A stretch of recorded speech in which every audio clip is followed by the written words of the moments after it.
Hello, this is Rulaze. So I just finished playthroughing the demo of Drova Forsaken Kin by Just 2D, an action pixel RPG that I found on itch.io. I'm making this hopefully people who are looking to find out what the game is about can get an idea of what they're gonna see in this game. So this is the description of the game. The Order accepted you as a novice and sent you to the unknown land called Draheim. Draheim. Fuck. Draheim. Draheim.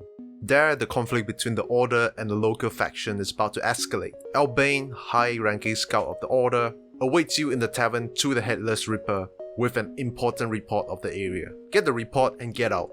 Sounds easy, doesn't it? So I'll try not to talk about the story to avoid spoilers. Also, disclaimer, these are only my opinions. Now, firstly, if you like Witcher or Dark Souls, I'm confident that you will enjoy this gem.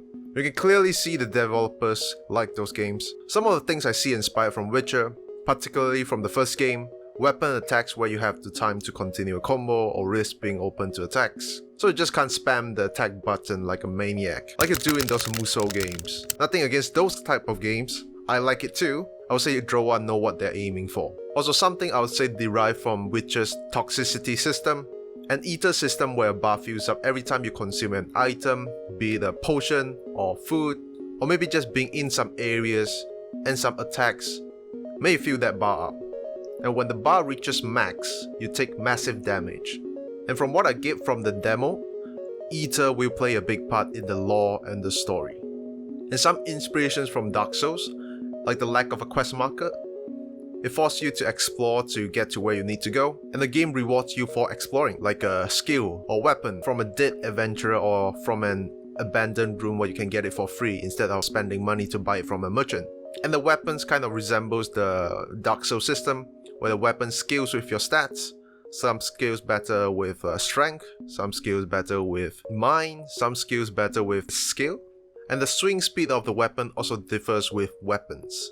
Some swings faster, like a shorter weapon swings faster, a longsword swings in the mid-range, and the club weapon swings slower.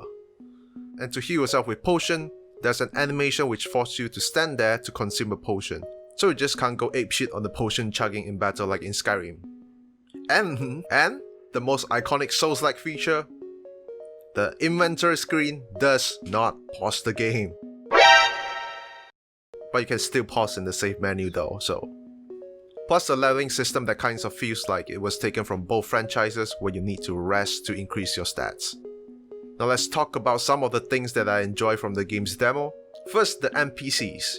None of the NPCs feels like they come from a cookie cutter. All of the NPCs interact with you differently based on what their stances are and their personalities. Some are on the fence when talking to the PC, some will straight up tell you, no, I don't want to talk to you, I don't want to be affiliated to you. And some will treat you pretty friendly. There's also a time where the NPC just ignores me and keep talking. That is fun. And some ended up changing their views after some events. And also with the completion of some quests, more of the NPC's backstory is revealed. And some also reveal more secrets. And this gives layers to the NPC and the world. And furthermore, from the Discord server, the devs seem to be interested in implementing a relationship system, which will very likely elevate the immersiveness of the world. Imagine the way you acted, influencing the story and the world. If this is what we can expect from the final version, this is bound to be an enjoyable roleplay experience to look forward to. Now the battle system. Now the battle system makes up a large portion of an RPG game.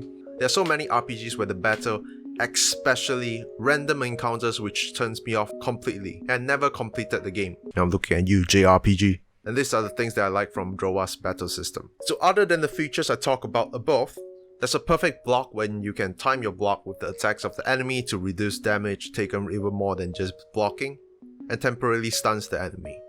Even though there's no follow-up riposte attack, the dev managed to make the perfect block feels weighty and really satisfying when you pull it off. The dodging seems to have no iframes, which I actually enjoy, meaning you will need to anticipate the incoming attack and dodge just slightly before the attack comes. And you also need to be really mindful of your surroundings when you're dodging, or you might dodge into a wall, creating no distance and being mauled by the spider's multi-attack. Flow system. Instead of a mana pool or cooldowns on skills, a flow system is used instead. So you gain flow by attacking and not getting hit by the enemy. Fuck, stop showing clips of me getting hit, goddammit! And you can use the same skill twice in succession if you wanted to. as long as you have enough flow. It's like how your character starts to warm up and get in the groove the more he hits and play well in combat, and can throw a reverse 720,000 degree windmill dunk posterizer on the enemy when the score is like 40 to 9. Now flow resets after some time for not engaging in combat. So remember to use your skill or it's just wasted resources.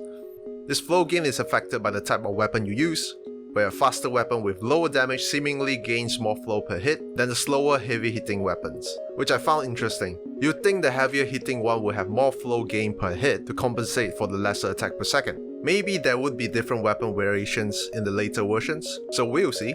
But for now it does seem like there are 3 main possible playstyle in terms of flow. Going with the faster weapon like a short sword to gain flow quicker and you can use more skills in the fight. Or go the middle ground with something like a longsword with decent everything.